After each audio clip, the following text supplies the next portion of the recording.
Welcome to Homemade. I'm Shannon Cason. Friends, specifically best friends. A lot of people don't put it that way. I never really say my best friend. I may say my brother, my man, my dog, my day one. It's all based on inflection. But for the purpose of this podcast, let's say best friends. If you've had one, it's a blessing. If you've had a crew of best friends, you're truly blessed.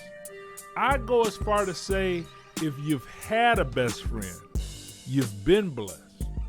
I've had my fair share over the years, ups and downs, ins and outs, and I plan to open myself up to more friends and best friend adventures in the future. And these are some of my past stories and some of my best friends now and then. I hope you enjoy.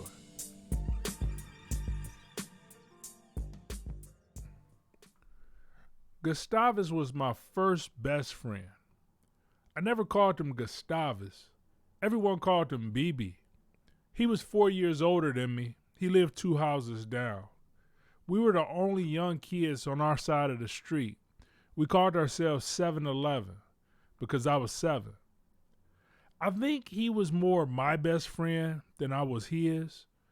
I may have just been the kid a few houses down that likes to hang around because of the age difference. Every year counts as 3 years until you turn 22. I disrespected our friendship one day. I didn't know it was disrespect until I saw Scarface as a teenager. You have to go through experiences in life to learn. I was only 7. Say hello to my little friend. BB had a sister named Tara. Tara was 2 years older than me, and she was fine. I always had an eye for beautiful older women. I don't even think it has to do so much with age. I like grown-ass women. I'm attracted to the sophistication.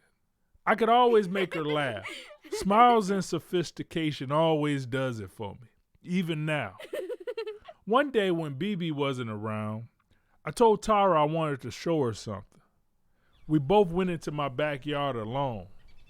She said, "What?" I got close. I held her face in my hands like I saw the men on my mom's soap operas. And I kissed her. And we moved our heads from side to side. I imagine she watched her mom's soap operas too.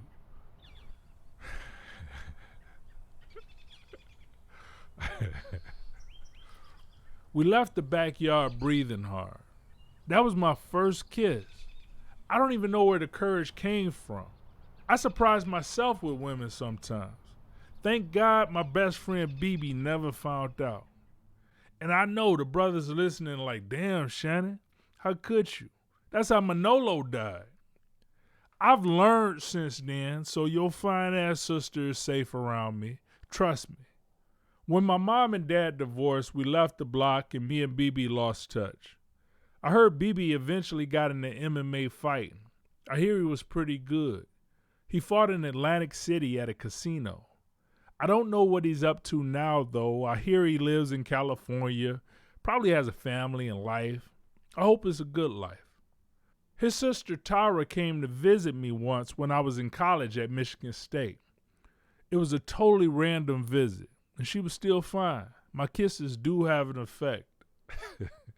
But I was heavy in the church at the time, or else we would have seen if we improved on those soap opera kissing skills over the years. But it was only a friendly visit.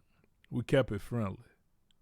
When my mom and dad split up, we moved from the west side of Detroit to my grandma's house in a southwest suburb called Ecorse.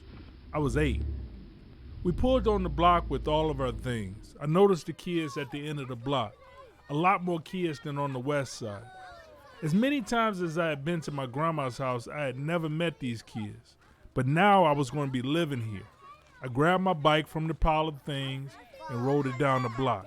No time like now. I rode my bike on the sidewalk to where the kids were, and I just looked at them.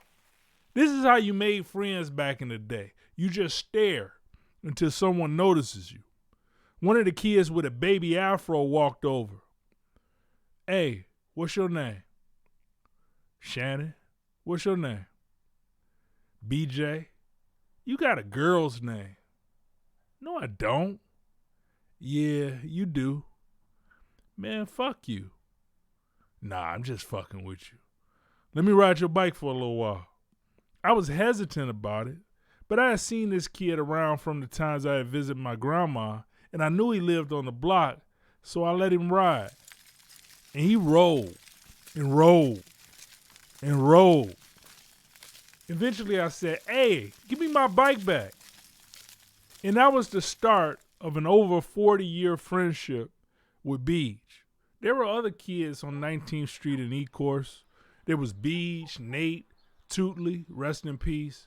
Ryan and Ed were occasionally there if they were over at grandma's house for the summer.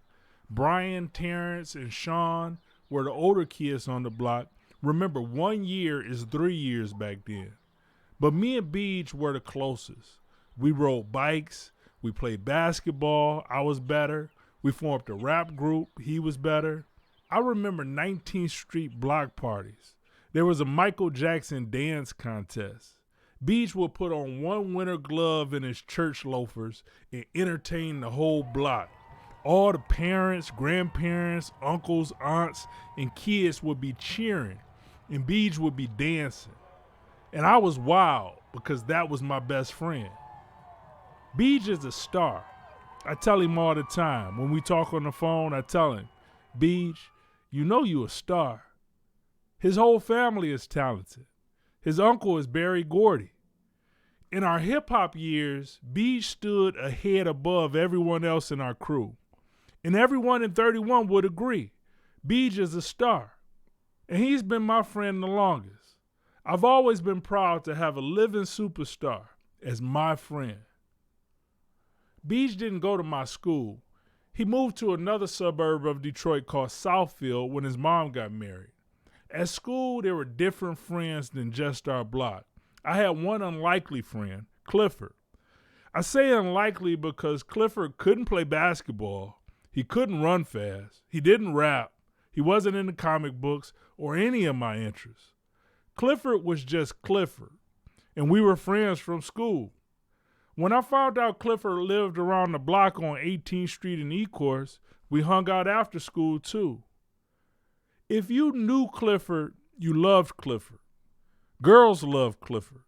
Clifford loved girls. Clifford wasn't in shape, athletic, or good looking.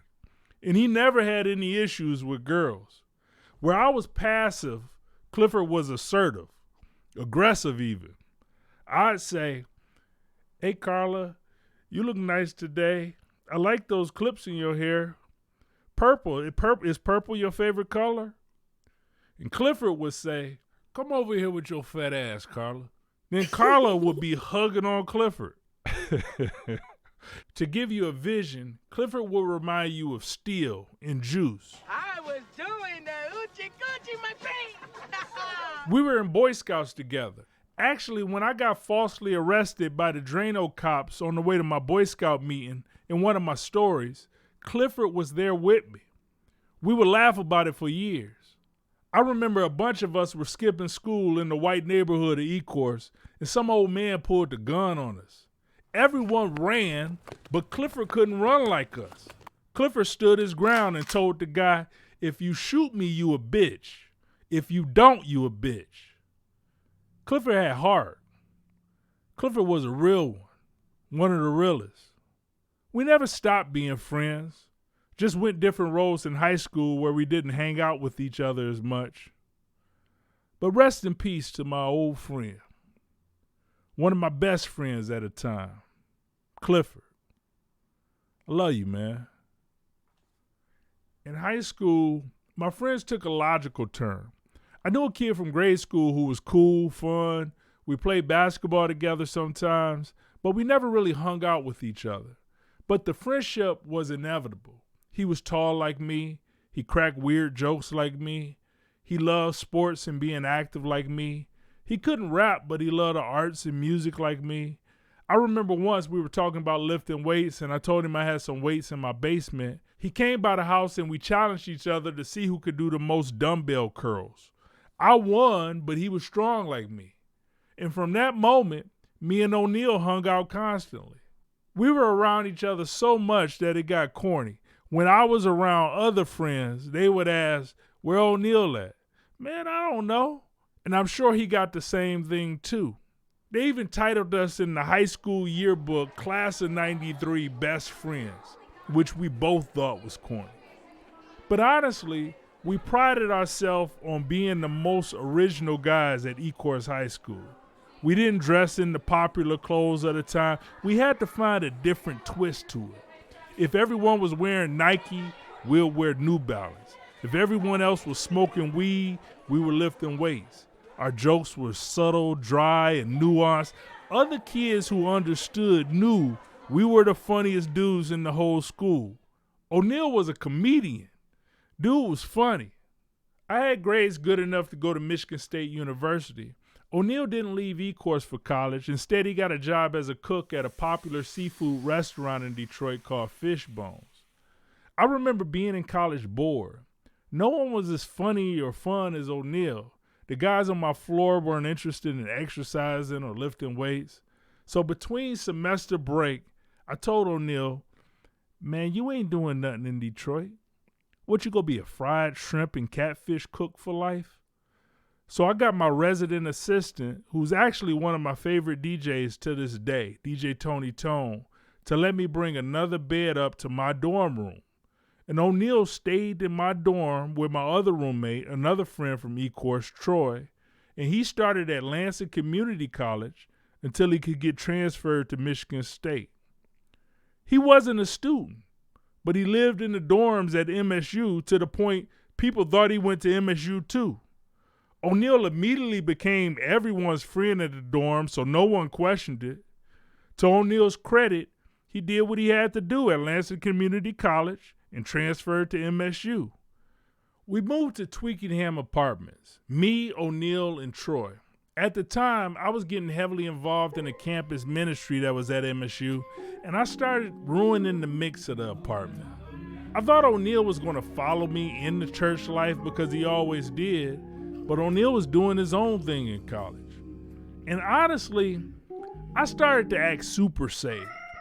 It's okay to get saved, but some people get super saved to become super Christian. I was super Christian.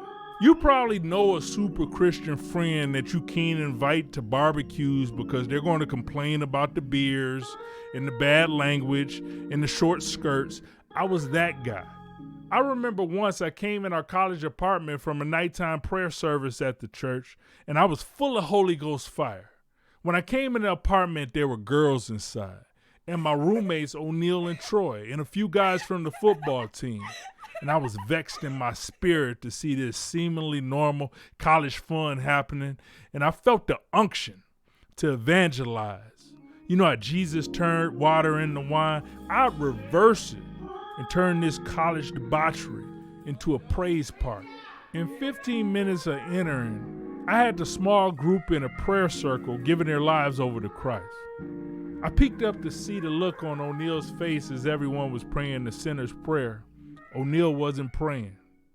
They kicked me out the apartment shortly after that. O'Neal was honest, and he told me, "If you want to be super Christian, do you. Leave me out of it." I had to respect it. Me and O'Neal kept in touch sporadically. He eventually moved to Los Angeles and went on to a life of acting, comedy, podcasts, and personal training. Occasionally I see O'Neal in films, TV shows, and commercials. I'm happy to see him every time. He pretty much cut me off. Actually, all of us. Troy says he hasn't talked to O'Neal in ages either.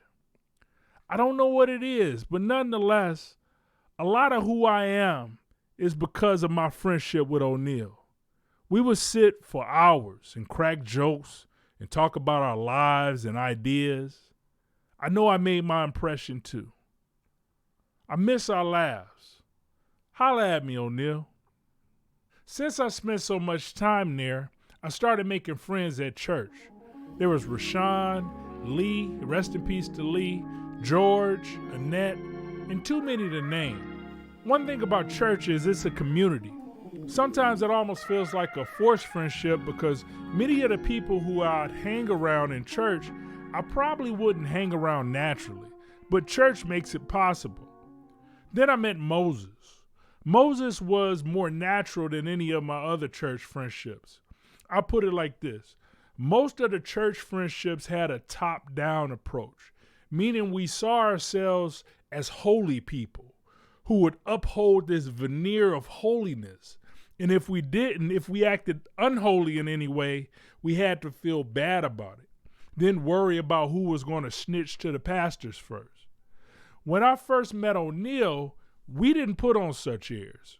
We both immediately recognized that we were heathens, just trying to do better. We were trying, because being unholy is just so much more fun. But who wants to go to hell? We'll be honest about it. We first connected talking about our memory of crackheads randomly looking for crack on the sidewalk. If you grew up in the 80s, crackheads would always be searching for crack. That was something they did. If you were walking down the sidewalk and a crackhead noticed any white or yellow colored rock on the ground, they would check it out. It's like finding money on the sidewalk. I found wads of money in the 80s, so I guess crack was the same way. But that's how we met, having an honest conversation.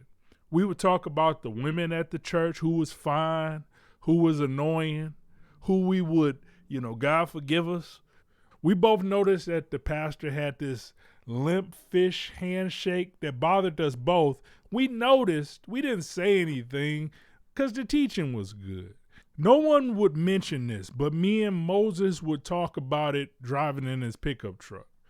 And there were guys at the church who would call the pastor dad.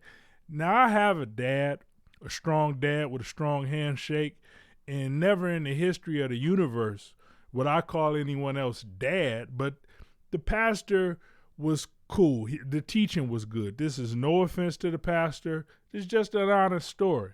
When I sinned and had sex with the church secretary, Moses laughed me through it. Me and Moses' friendship was my second longest friendship after Beach. He was the best man at both my marriages. He helped me laugh through some of my most troubling and embarrassing times. Many of those stories are featured on this podcast. Make sure you purchase the classic episodes on Apple Podcasts. But Moses was actually funnier than O'Neill, and O'Neill is a comedian. I'm not comparing, but I'm a good judge of humor. I know funny. Moses is a better storyteller than me, but not structurally. His stories are told better in a pickup truck on the highway than on the stage. But tears, I'd be crying tears laughing at Moses' stories. The stories of his mom and his brothers and his sisters. He came from a big family. He had a tough past. He worked construction.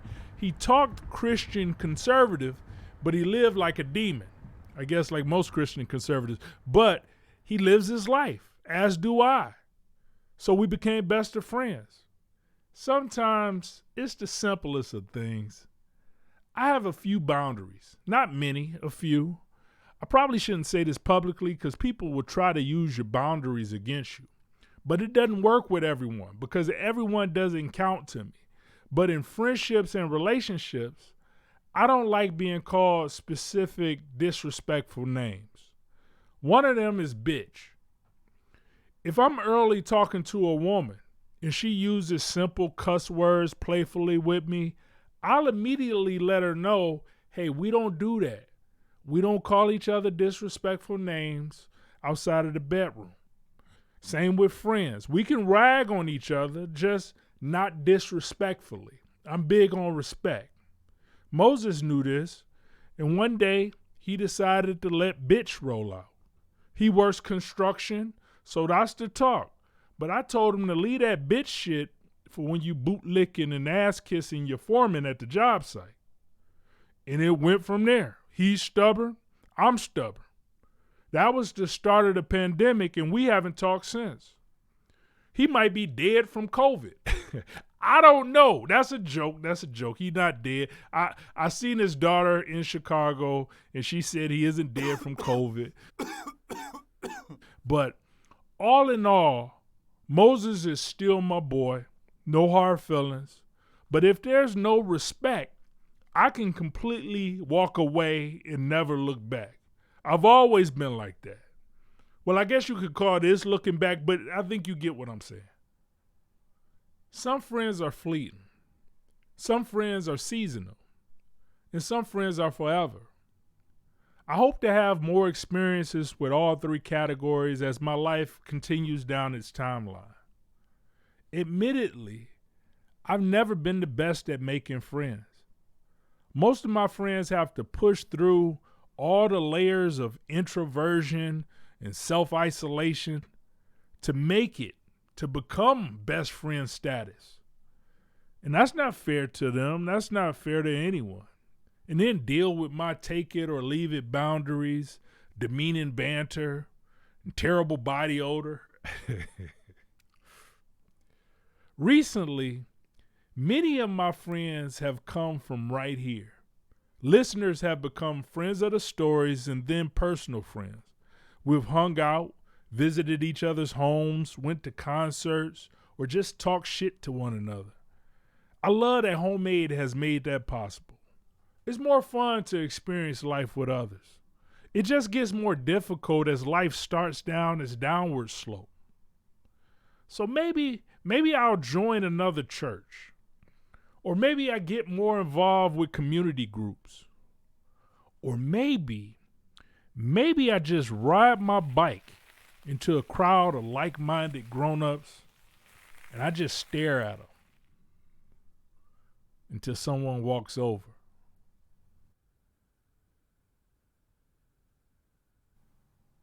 Thank you for listening. This episode was produced at home by me, Shannon Cason. Subscribe to Shannon Cason on YouTube and at Shannon Cason on Instagram, TikTok, and all social media. Consider supporting the stories at patreon.com/Shannon Cason or Cash App $Shannon Cason. Be a friend of the show. And for more information on coaching, workshops, speaking engagements, go to shannoncason.com. Make sure you rate and review on Apple Podcasts and Spotify. Thank you to Retired Noob for the 5 stars and the kind words. I appreciate you. This beat is produced by my brother, Beej.